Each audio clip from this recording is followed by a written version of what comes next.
And so I became Yvette Brooks oddly.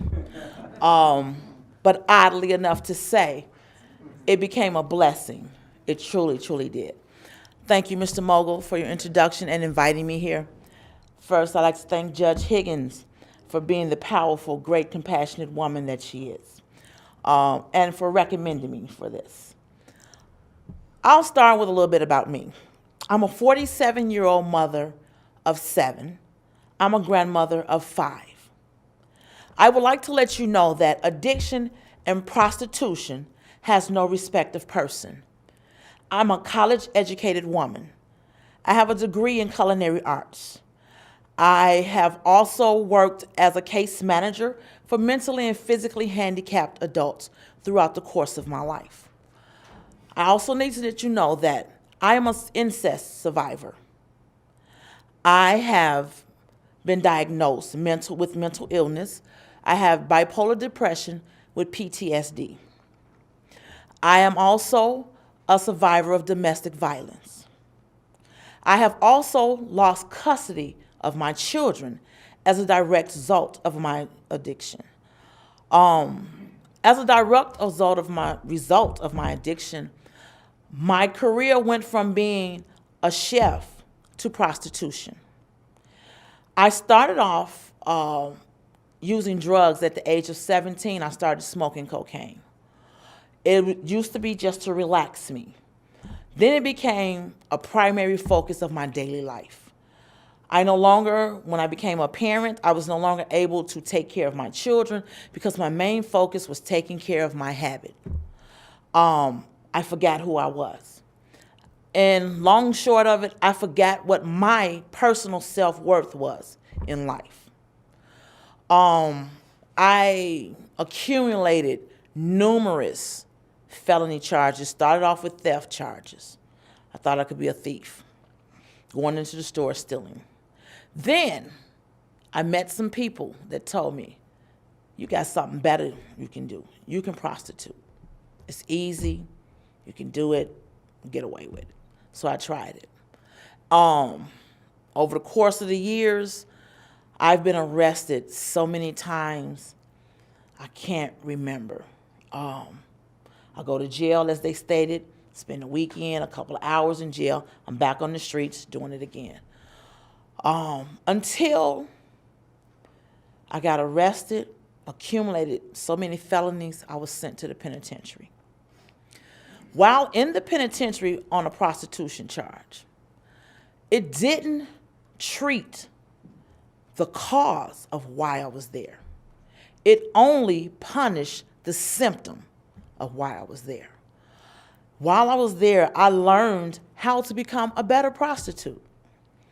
I say that because I learned new locations to go to.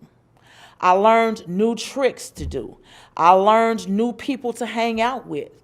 I learned what particular hours on what particular days were vice days, days to stay in and don't come out, what time of day to do come out to make the most money. It never addressed my issues that led me to prostitution.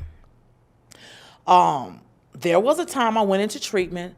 I accumulated 7 years of recovery, but I didn't address my root issues. I just stopped using.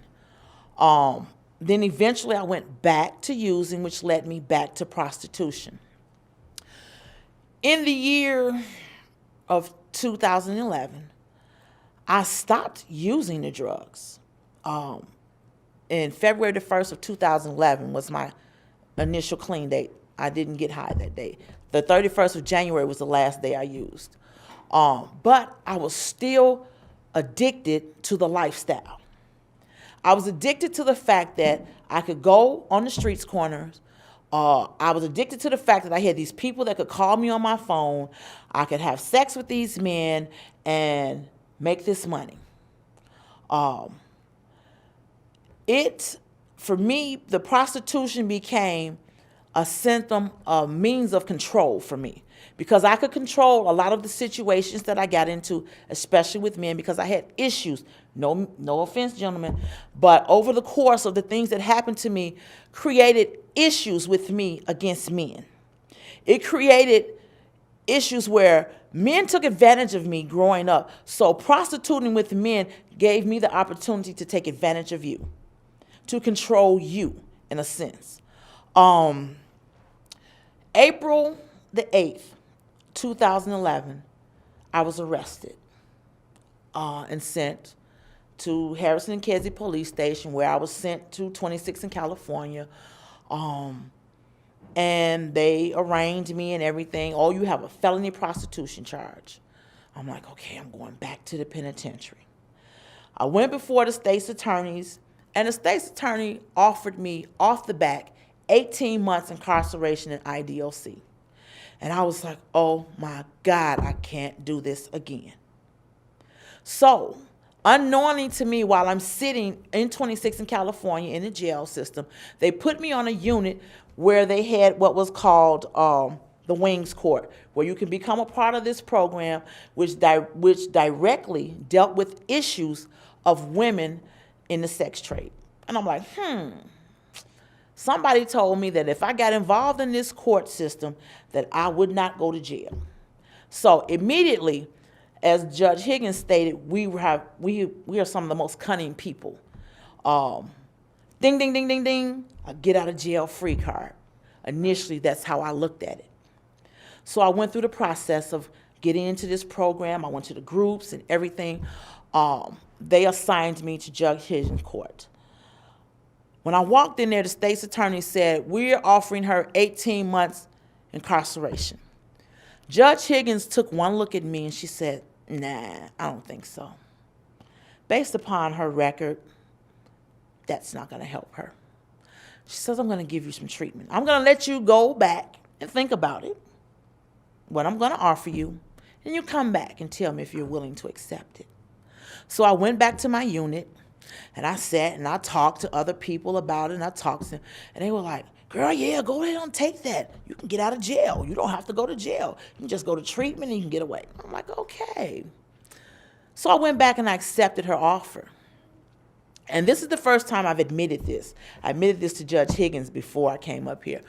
But in the course of that, she sent me to Division 17. I'm still incarcerated, but I'm in a treatment program.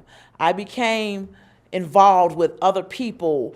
I met some women there that were really serious about changing their lives, which kind of gave me a doorway to say, well, maybe there's something to this, for real, for real. August the 24th, 2011, I'll never forget that day.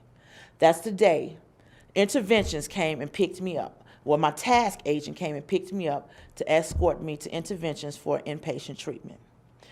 I was told to do 60 days there.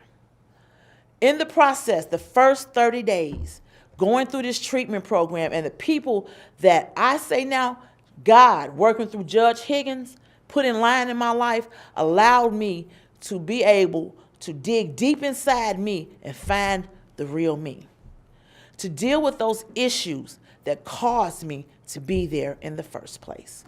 I went through classes like cognitive thinking behavior.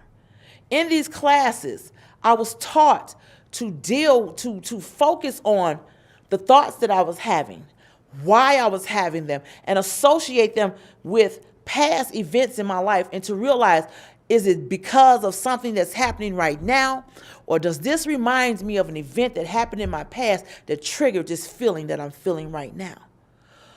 And through that, I became aware of who I am. I became aware that I no longer wanted to live my life. Because as a result of my addiction and my prostitution, I told you I've lost my children. I became totally homeless, destitute. I had no self-esteem. I went to sleeping in hallways, abandoned cars. I slept with men. I slept with one man in order to get an order of chicken wings because I was hungry. I had fallen that low from being a college-educated woman. After doing the 60 days there at interventions, I was sent to Haymarket in the Coke program to do another 90 days. But let me tell you, when Daria talked about rewarding us, every time I went to court, Judge Higgins looked at me and she smiled and she says, "I'm proud of you." See, sometimes all we need is somebody to believe in us when we don't believe in ourselves. Sometimes all we need is somebody to say, "You're doing good. Keep up the good work." And she did that for me. As a direct result of her in this program, I've went from being unemployed and homeless and destitute, and also through Heartland Alliance, I have my own apartment. I just bought brand new furniture for my apartment that I paid for myself without the help of a man or anyone else. I have regained custody of my 16-year-old child. He was my Christmas present. His dad, for Christmas, came with the guardianship papers and everything and signed him back over to me. My 19-year-old daughter is a part of my life now. She's teaching me French, you know. A lot of things that I missed out on in my life. I have a job now. I'm gainfully employed. And I have entrepreneurship with my own dessert business. How I became employed, I went to my employer. I'm a cook at Harold's Chicken, which is a major franchise. I went and I told him, "I need a job." And he was like, "Yeah, right, what can you do?" I said, "I'm a cook. I have a degree in culinary arts, and I can do this." He's like, "Yeah, right." I said, "I'll tell you what, I'll make you a deal. I'll work for you for free for one day. If you like my work, hire me. If you don't like what I do, I'll never come in here and bug you about a job ever again." He says, "Okay, you got a deal." He put me in play on a Friday afternoon, which is the busiest day of the week. I worked from 10 o'clock that morning till 10 o'clock that night. And when I finished, I looked at him and he looked at me. He says, "You got a job. Be at work tomorrow." I went from being a part-time cook making $8.25 an hour to being a full-time supervisor with 8 employees up under me in less than a year, making $13.50 an hour. And it's all because somebody believed in me and gave me a chance. This program, the WINGS program, treats the cause and it doesn't punish the symptoms.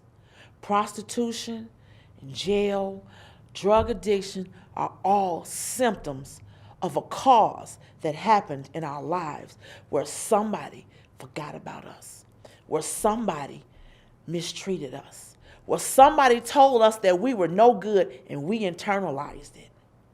Today, I know that I'm a valuable, productive, wonderful, vibrant woman. And it's because somebody gave me a chance.